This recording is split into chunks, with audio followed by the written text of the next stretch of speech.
Hello friends, welcome to Risingpearl.com. This is series 7 where we are learning a great deal on quadratic equations.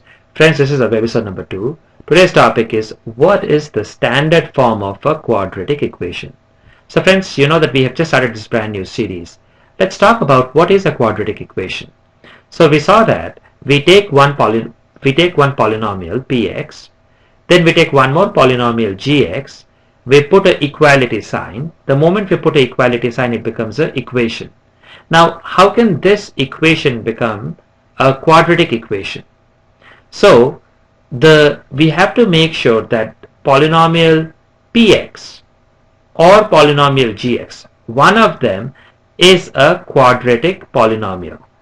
We have seen in our series 5 what is a polynomial, what is a linear polynomial, quadratic polynomial, cubic polynomial. I'm going to provide those video links for your easy access here below. So either px or gx, one of them absolutely must be a quadratic polynomial, and also that should be the highest degree. So one of them must be raised to the power 2. One of the either the highest power to which the variable is raised in the polynomial px must be 2 or gx must be 2, and we have to make sure that that is the highest power. That means you should not have any other variable raised to power 3 or more, right? When you have that, then we call that a quadratic equation. Now friends, let's write some quadratic equations. So we can write something like, say, 2x squared plus 3x plus 5 equal to 10. So this is a valid quadratic equation, right? Similarly, why is this a valid quadratic equation? We have a polynomial here. You can think about 10 as a polynomial. This is a constant, but that is a polynomial, right?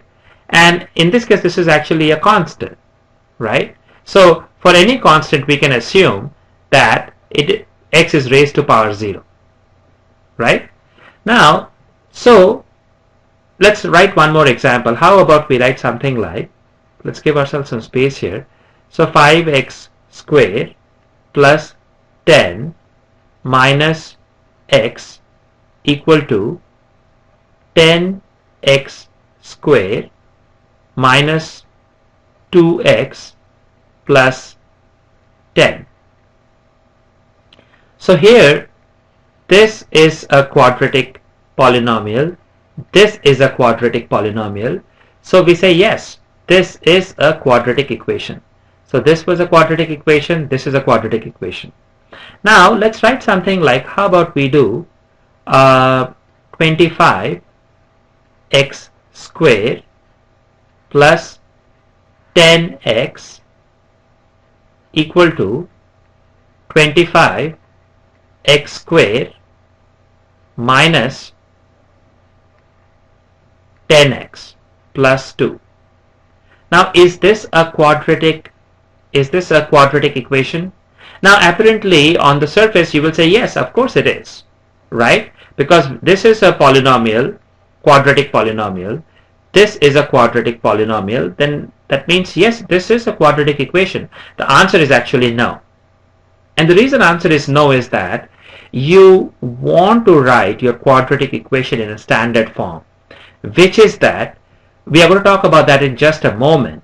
But if you were to bring each of these terms, each one of these terms, if you were to bring on the left hand side, right? If you were to bring all of them on the left hand side, the signs will reverse. So the plus will become minus. And then you will see that 25x squared minus 25x squared will become actually 0x squared. Then you have plus 10x minus 10 will become plus 10. So you will have plus 20x. And this plus 2 will become minus 2. And this will become equal to 0. So if the x squared term's coefficient is 0, that means this term goes away. So your equation actually becomes this.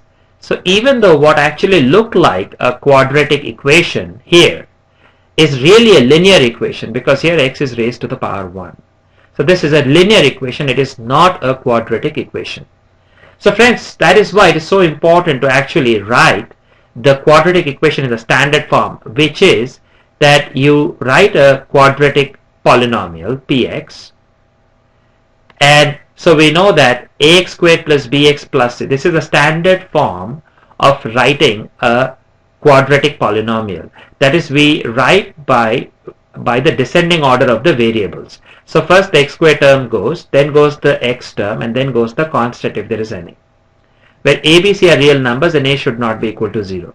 So first you write the quadratic polynomial in the standard form, and then you equate it to 0. So that is the quadratic equation in the standard form.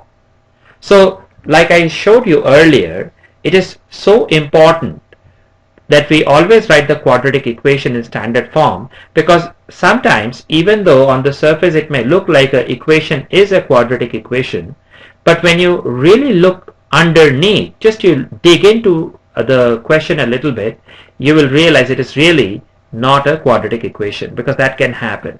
And the only way for us to know that is, we always would want to write quadratic equations. Whenever we get any equation, we will try to get all the values on the left hand side and make the right hand side equal to 0. And that will be a quadratic equation in the standard form.